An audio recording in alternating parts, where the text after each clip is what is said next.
जय सिया राम। सभी श्रोता बंधुओं को हमारे यूट्यूब चैनल पर हार्दिक अभिनंदन है। आज की कथा है दिल को भाया रंग बसंती। दिल को भाया रंग बसंती। आइए कथा प्रारंभ करते हैं। सर्व स्वरूपी सर्वेशी सर्वशक्ति सन्मिति भयभ्रात्राहि नो देवी दुर्गे देवी नमोस्तुते। दुर्गे देवी नमोस्तुते। हमारे श्रोता बंधुओं, एक समय की बात है। चित्रकूट आधा बांदा जिला में है और आधा सतना जिला में। तो बांदा जिला की बात मैं छेड़ रहा हूं। एक पंडित जी थे, पंडित दीनानाथ शास्त्री। पंडित दीनानाथ शास्त्री बहुत प्रख्यात पंडित थे। दूर दूर तक उनका बुलावा आता था और बहुत बड़े विद्वान माने जाते थे पंडित जी। पंडित जी के 4 पुत्र थे और चारों पुत्र घर पे रहते थे। पंडित जी स्कूल भेजा तो स्कूल नहीं जाते थे, बाग में गुल्ली डंडा खेलते थे। 4 के चारों अनपढ़ और पंडित जी को इतना फुर्सत कहाँ, दूर दराज उनको जाना पड़ता था। हमेशा वो घर से बाहर रहते थे। और अक्सर देखा जाता है जो बच्चे माँ के प्यार में पलते हैं वो लास्ट में बिगड़ ही जाते हैं, आखिरी में वो बिगड़ ही जाते हैं। क्योंकि बाप का आसन आसन होता है, माँ का आसन ममता में ही माना गया है। बिना पैसे का नौकर माँ को माना गया है। जब भी जो भी मांगोगी वो आपको दे देगी। रोने लगोगी तो सब काम छोड़कर तुमको चुप कराने में लग जाएगी। कहते कहीं कमा के आते हो तो तुम्हारी माँ अगर देख लिया तो सबसे पहले तुम्हारे आपको खाने का बंदोबस्त करेगी। हमारे बच्चा आए हुए हैं दूर दराज से, पता नहीं कुछ खाए पिए हैं, पानी पिए हैं नहीं पिए हैं, वो खाने पीने की व्यवस्था करने लगेगी। लेकिन औरत सबसे पहले पहुंचकर आपका टेट टटोलेगी, कितना कमा के लाए हैं। जब देखा कमाई धरमाई कुछ नहीं है, ऐसे खाली आ गए तो कहीं ना आएगी। घूम टहल के काम के न काज के दुश्मन अनाज क्या पहुंच गए। यह देखो ये आए गए परदेश कमाए, वो ताना मार मार के ही पेट भर देगी। जय सिया राम। तो पंडित जी के 4 बालक की पढ़ने ना जाएं, घर से तो जाएं रोज। बढ़िया कापी मंगावें, किताब मंगावें। तब पहले कापी किताब नहीं हुआ करता था, तख्ती होती थी और छुई, चाक मिट्टी कहते हैं इसको, पहले वो हुआ करता था। और कलम भी लकड़ी का बनाते थे, स्याही बुजुर्ग का हुआ करता था। पहले इतनी व्यवस्थाएं नहीं थी। और लिखते भी तो भोजपत्र पर लिखा करते थे। जय सिया राम। तो बच्चे मनबड़ हो गए, अपने मन के हो गए, घूमे। पंडित जी तो कमा के ला ही रहे हैं। ला के पूरा दिन पंडित जी कमाए जो बाहर बोरा में भर करके घर पे लावे, और यहाँ लड़के बीवी बच्चे सब खाएं ऐश करें। जय सिया राम। सबका जीवन आनंदमय बीत रहा था। एक दिन क्या हुआ, पंडित जी अंतिम सांस ले ली, खत्म हो गए। फिर बीवी बच्चों ने उनकी जितनी कमाई धन था सब खाया बैठकर। अब जब धन खत्म हो गया तो जब धन खत्म हुआ, घर का रुपया पैसा सब खत्म हो गया, गल्ला पानी, तो खेत बेचने लगे। खेत बेचे, सब खेत खत्म हो गया। एक दिन अचानक पड़ताइन भी चल बसी। अभी 4 बालक ही बचे, सिर्फ 4 बालक। पंडिताइन का किसी तरह खेत पात बेच करके क्रियाक्रम किया और चारों घर द्वार तक बेचकर खा गए। कुछ करते थे नहीं, काम चोर थे,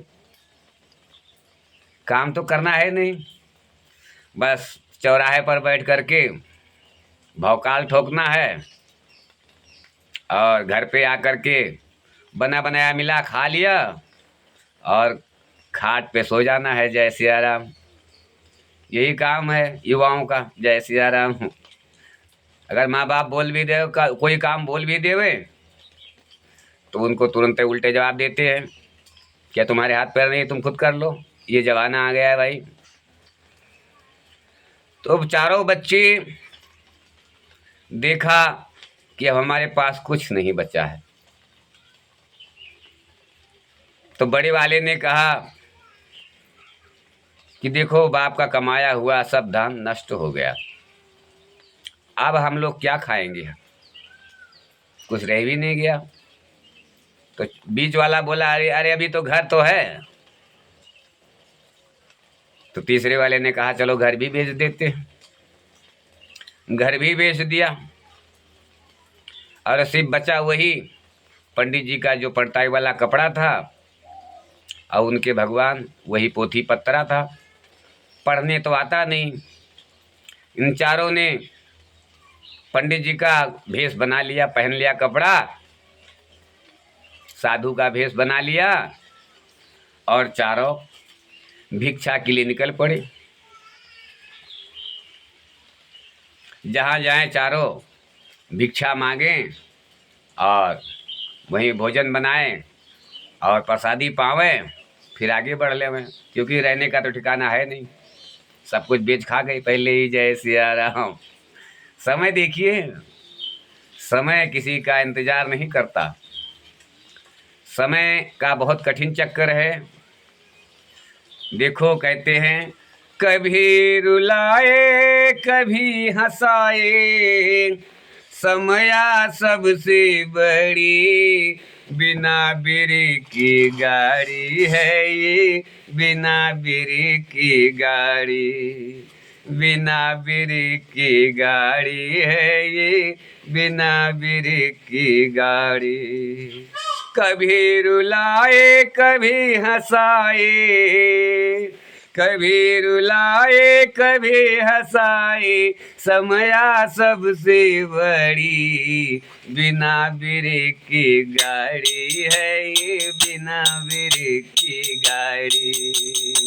समय आ गया राजा राम पर, बन को दिया सिधारी। समय आ गया राजा राम पर, बन को दिया सिधारी। वन में जाकर देखो बंधु, हर गई जिनकी नारी। वन में जाकर देखो बंधु, हर गई जिनकी नारी। सिया सिया श्री राम पुकारे, ओ सिया सिया श्री राम पुकारे, ढूंढे पर्वत खाड़ी, बिना बिरे की गाड़ी है ये, बिना बिरे की गाड़ी, बिना बिरे की गाड़ी है ये, बिना बिरे की गाड़ी। कभी रुलाए कभी हंसाए, समया सबसे बड़ी, बिना बिरे की गाड़ी है ये, बिना बिरे की गाड़ी। तीन लोक के मालिक हैं जो नाम है भोले शंकर। तीन लोक के मालिक हैं जो नाम है भोले शंकर। भस्मासुर जब पड़ गया पीछे, देखो समय का चक्कर। भस्मासुर जब पड़ गया पीछे, देखो समय का चक्कर। भागे रहिया भागे रहिया नहीं पावे, जो है जग के खिलाड़ी। बिना ब्रेक की गाड़ी है, बिना ब्रेक की गाड़ी, बिना ब्रेक की गाड़ी है, बिना ब्रेक की गाड़ी। शिवी दधीच दशरथ रघु सबको समय ने मारा है, शिवी दधीच दशरथ रघु सबको समय ने मारा है। समय आ गया द्रौपदी पर बीच सभा पुकारा है, समय आ गया द्रौपदी पर बीच सभा पुकारा है। कृष्ण कन्हैया कृष्ण कन्हैया लाज रखो प्रभु, खींचे दुशासन साड़ी, बिना ब्रेक की गाड़ी है, बिना ब्रेक की गाड़ी है, बिना ब्रेक की गाड़ी है, बिना ब्रेक की गाड़ी। कभी बरसाए आंख से आंसू, कभी हंसे ठठाए, कभी बरसाए आंख से आंसू, कभी हंसे ठठाए। अवधि प्रताप जी समय के आगे कुछ कहा ना जाए, अवधि प्रताप जी समय के आगे कुछ कहा ना जाए। महाकवि कालिदास को देखो, महाकवि कालिदास को देखो, जो थे पहले अनाड़ी, बिना ब्रेक की गाड़ी है ये, बिना ब्रेक की गाड़ी। कभी हंसाए कभी रुलाए, समया सबसे बड़ी, बिना ब्रेक की गाड़ी है ये, बिना ब्रेक की गाड़ी। अभी चारों चलते चलते दूसरे राज्य में पहुंच गए और वहां के राजा का नेम था, अगर कोई साधु दिखाई पड़े तो उसे पकड़कर मेरे पास लाओ, मैं उसे सत्संग करूंगा। अगर मुझे सत्संग करता है तो उसे मुंह मांगा दक्षिणा दूंगा। अगर मुझसे सत्संग नहीं कर पा रहा है, कुछ कथा नहीं सुना पा रहा है, अगर हमारी नजर में कोई ढोंगी साधु हमारे राज्य में घूम रहा है तो उसे उठाकर जेल में डाल दो। राजा का ये नेम था। अब ये चारों अचानक उस राज्य में प्रवेश कर जाते हैं। जय सिया राम। प्रवेश करते ही सिपाही लोग चारों को पकड़ लेते हैं। चारों आश्चर्यचकित हो गए कि मैंने तो कोई ऐसा गुनाह नहीं किया और बहुत दिनों से हम घूम रहे हैं, मेरे को कोई पकड़ा नहीं आज तक। आज सिपाही क्यों पकड़ लिया अचानक मुझे? ना मैं चोरी ना कहीं चोरी किया हूँ, ना डाका मारा हूँ, ना किसी की बहन बेटी देखा हूँ, बस भीख मांग रहा हूँ, खा रहा हूँ, ये भी ये लोग नहीं देख पा रहे हैं। तो दूसरे वाले ने कहा, देखो दूसरा राज है, यहाँ का कानून अलग हो सकता है, चुप रहो, देखते जाओ क्या हो रहा है। चारों को पकड़ के सिपाही ले गया, राजा के पास बैठा दिया, सामने कर दिया। राजा ने कहा, प्रणाम, दंड प्रणाम संतों, आपका हमारे घर पर, हमारे दरबार में हार्दिक अभिनंदन है, पधारिए। जय सिया राम। चारों को बैठाया गया, सिंहासन दिया गया। अब चारों से राजा ने पूछा कि हम आपसे सत्संग सुनना चाहते हैं, कुछ कथा सुनना चाहते हैं। चारों पंडितों ने कहा, देखो ऐसा है कि अभी हम थके हारे हैं, अभी हम नहाएंगे, स्नान करेंगे, उसके बाद में भोजन करेंगे, भूखे हैं, काफ़ी टाइम से घूम रहा हूँ, भूख लगी है, कुछ भोजन करेंगे, रात में विश्राम करेंगे, आपको सुबह सुबह हम प्रातः काल में वेद पुराण सुनाएंगे। राजा ने कहा, ठीक है ठीक है। सिपाहियों से बोले, पंडितों की सेवा करो। पंडित लोगों को स्नान कराया गया, नया नया वस्त्र दिया गया, नया नया आसन दिया गया। राजा का आदेश था। जो कभी भोजन नहीं किए थे वो भोजन उनको मिला। अब भोजन मिला, रात तो बड़ा सुखमय बीता। अब सुबह नहा धो करके चारों बैठ गए। अपने पिताजी का पोथन्ना लेकर के, काला अक्षर भैंस बराबर, उसमें सफेद और काला सब बराबर, उनके लिए बराबर कुछ नहीं आता तो सब बराबर है, लेकिन फिर भी खोल कर बैठ गए, वो भी उल्टा। जय सिया राम। ये पढ़ा हो तो वो तो मालूम पड़े सीधा। पोथन्ना खोला तो लेकिन उल्टा खोल के बैठे और चारों आपस में भजने लगे जय सिया राम। बड़ा वाला कहता है, राजा पूछी है काऊ बतैबे राम हो रामा। राजा पूछी है काऊ बतैबे रामा हो रामा।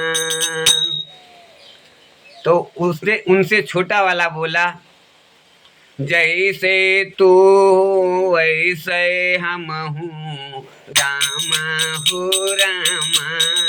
जैसे तू वैसे हम हूँ रामा हो रामा। जैसे तू वैसे हम हूँ रामा हो रामा। तो तीसरा ने कहा, ये नीति कबले निभही रामा हो रामा। ये नीति कबले निभही रामा हो रामा।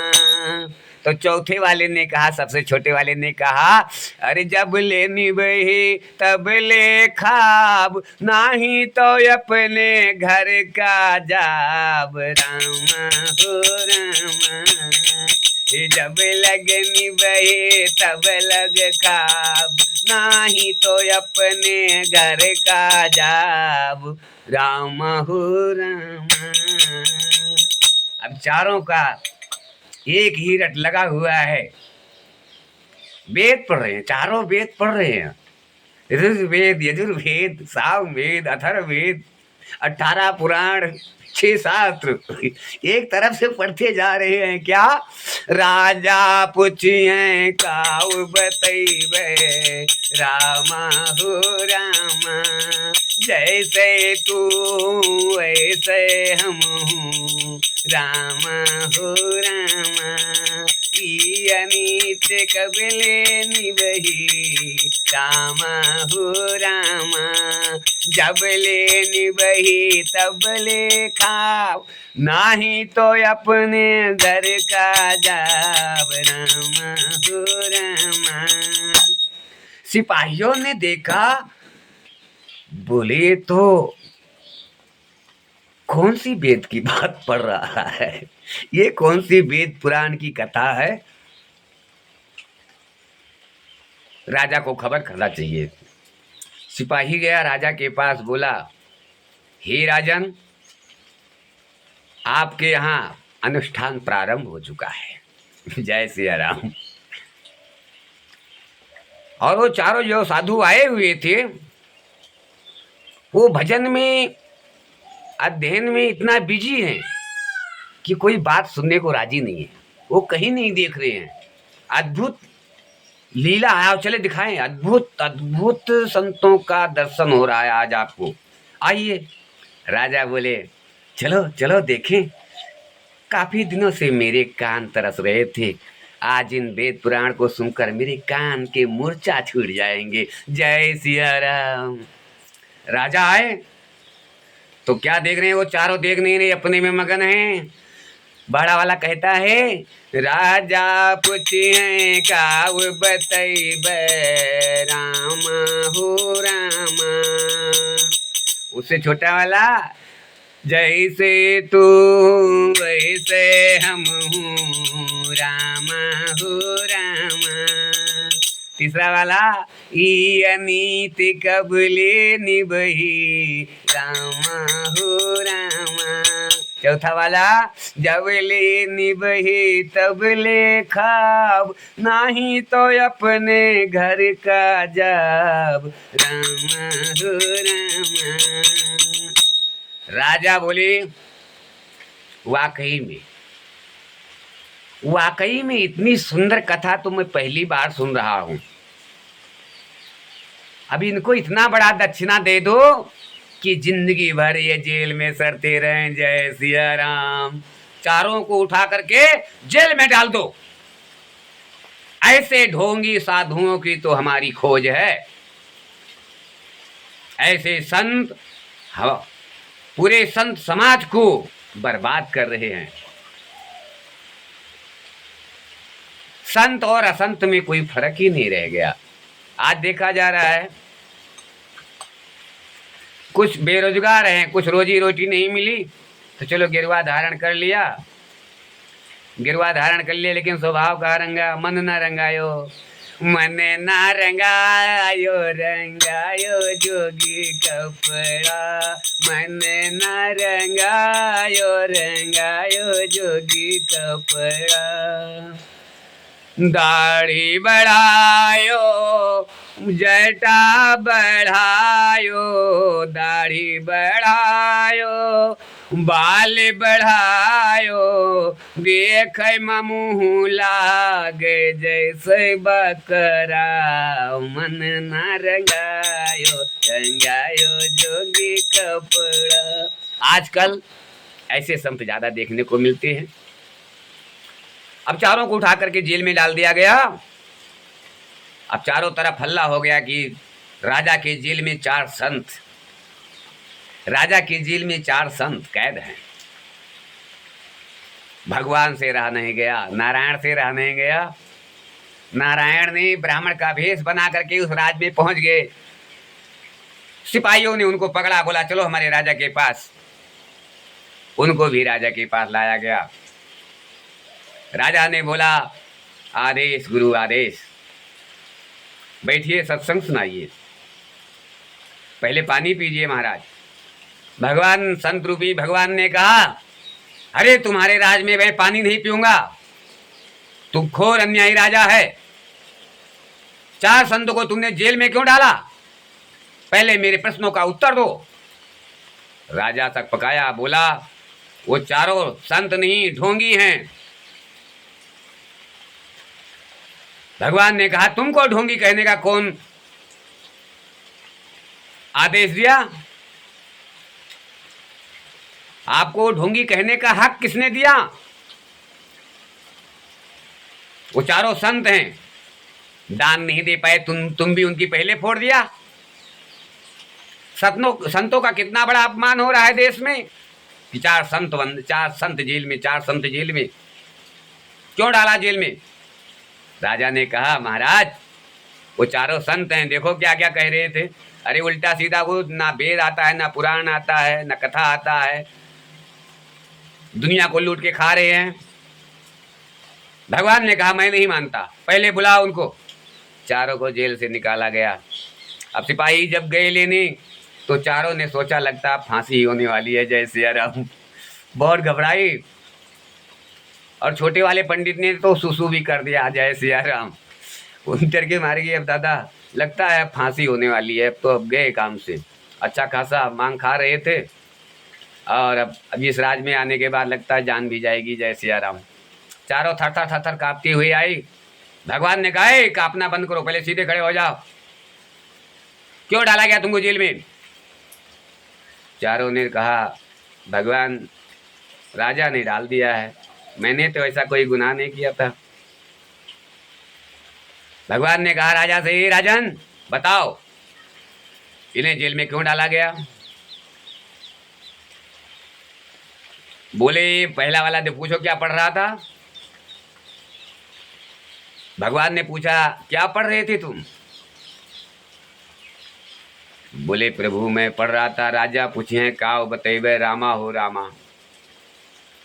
राजा ने कहा आप बताइए गुरुदेव ये कहाँ रामायण में किस जगह पर लिखा हुआ है। ये रामायण श्री रामचरितमानस पढ़ रहे थे, ये रामायण में किस जगह पर लिखा हुआ है। राजा पूछिए काव बतेबे। रामा हो रामा। भगवान संत रूपी भगवान ने कहा चुप रहो राजन, ज्ञान नहीं है तुमको, तुम्हें कौन से बड़े संत हो। अरे जब राम को बोले राजा दशरथ कि जाओ 14 दिन घुमा के वन वापस लेके आ जाओ, सुमंत्र से बोले, लेकिन राम नहीं मानी। 14 वर्ष वनवास के लिए निकल गए। सुमंत्र खाली लौटते हैं तो वो सोचते हैं मन में कि अभी मैं वापस राज दरबार में जाऊंगा तो राजा दशरथ पूछेंगे तो मैं क्या बताऊंगा। जय सिया राम। राजा ने कहा घोर अनर्थ हो गया, लेकिन ये ठीक है महाराज, चलो ये गलती हो गई। ये दूसरा वाला बोल रहा था जैसे तू हूं वैसे हम हूं, रामा हो रामा। ये रामायण में कहाँ लिखा हुआ है। संत रूपी भगवान ने कहा हे धूर्त राजा, अभी तुम्हें कुछ ज्ञान नहीं है। रामायण पढ़ने से कुछ नहीं होता, उसका अध्ययन दिमाग में करना चाहिए, उस पर चलना चाहिए। जब सुग्रीव और राम का मिलन हुआ उस समय सुग्रीव राम से कहा आप वनवासी हम गिरवासी, आप वनवासी हम गिरवासी। आपकी नारी राक्षस हर ले गया और मेरी नारी खुद मेरा भाई बाल हर लिया है। जय सिया राम। जैसे तू हूँ वैसे हूँ, रामा हो रामा। राजा आश्चर्यचकित हो गया और मन में सोच लेगा कि हाँ वाकई मुझसे घोर अपराध हुआ है। लेकिन हाँ ये तीसरा क्या बोल रहा था। तीसरे वाले से राजा ने पूछा बताओ तुम क्या बोल रहे थे तीसरा। तीसरे पंडित ने कहा मैं बोल रहा था महाराज, ये अनीत कबले निवही रामा हो रामा। संत ने कहा ये अनीत कबले निवही सही है। राजा ने कहा क्या सही है महाराज, कहाँ लिखा हुआ है रामायण में। संत रूपी भगवान ने कहा अरे मूर्ख राजा, रावण जब अत्याचार करने लगा, सीता जी का हरण कर लिया, तो उनकी पत्नी मंदोदरी उनको समझाती है ऐसा अनीत मत करिए, ऐसा अनीत मत करिए, ये नीत कब तक चलेगी हे पति देव। मंदोदरी बार बार रावण को समझाती है, लेकिन रावण मानने को राजी नहीं। राजा ने कहा मान लिया ये भी सत्य है, लेकिन ये चौथा वाला बोल रहा था जब लग निभही तब लग निभही, और जब लग निभही तब तक खाब नहीं तो अपने घर का जाप। भगवान ने कहा चुप रहो। जब मंदोदरी ने समझाया कि ये नीत कबले निभही, उसी पर रावण ने उत्तर दिया कि जब लग निभेगा तब तक मैं लड़ूंगा, नहीं तो परम धाम को चला जाऊंगा। जय सिया राम। राजा को बड़ा पश्चाताप हुआ और चारों संतों के पैर में गिर पड़े और आदेश लिया हे गुरुदेव बहुत बड़ी गलती हो गई है, इन चारों पंडितों के साथ क्या करूं मैं। तो संत रूपी भगवान ने कहा एक मंदिर बनवा दीजिए, उस मंदिर में चारों को पुजारी बना दीजिए, कहीं इनकी भटकने की जरूरत नहीं पड़ेगी, क्योंकि ये संत का रूप रखा है, संत का वस्त्र रखा है, तो इनको भगवान के शरण में ही लगा दो। जय सिया राम। तो आज की कथा कैसी लगी, अच्छी लगी तो चैनल को सब्सक्राइब जरूर करना। अब आज यहीं से विदा लेते हैं और चारों संत वहीं पर जो है पुजारी बना दिए गए, जो कहते हैं काहू तु पान कराई विस्ना त्यागे भुवन। जब मधुरता आती है बदलाव आ जाता है। जय सिया राम। कहते हैं सुखी मीन जहाँ नीर अगाधा और जिम हर शरण न यको बाधा। आगे कथा फिर कहेंगे। जय सिया राम।